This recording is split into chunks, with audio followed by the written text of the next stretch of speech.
पार्टप्लॉट नारे केमिति लोक दलाल शोषण करती एक भाइराल ऑडियो यह स्पष्ट होईची।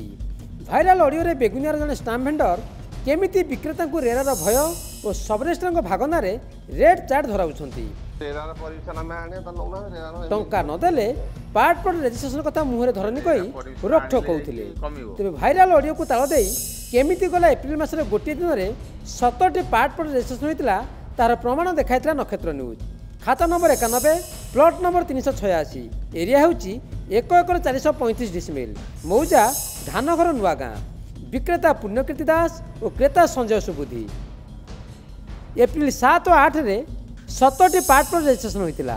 तेबे एभली क्रेता और विक्रेता बाध्य बाधकतार कानमुंडा होसी टंका दे जमी रेजिस्ट्रेशन करथिले ना नियम रे करथिले बोली प्रश्न उठुथिला।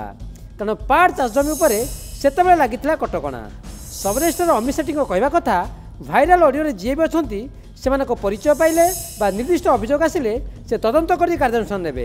एमितिरे बेगुनिया ग्रामांचल एरिया एठारे ओडिया बा सहरांचल नियम लागू नुहे ता सत्वे मध्यस्थ दलाल रेरा नारे लोकों को भ्रमित करुछंती।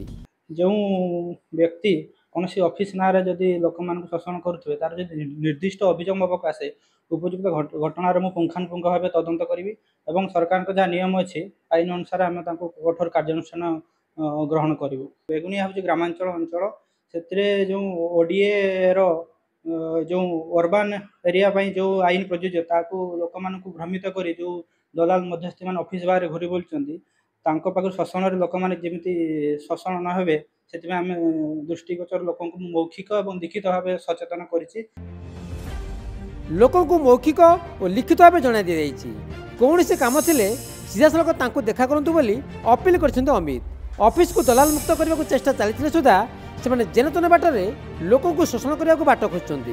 आदिवासी जमी हड़प जाली Aadhaar card registration legal hard certificate रे झील कन्या को बाद दे जमी पंजीकरण कारसादी को से धरते आउ नहीं किसी षड्यंत्रकारी ऑफिस को रीतिमत बदनाम करने को चक्रांत प्रतिफलन बोली कहते अमित।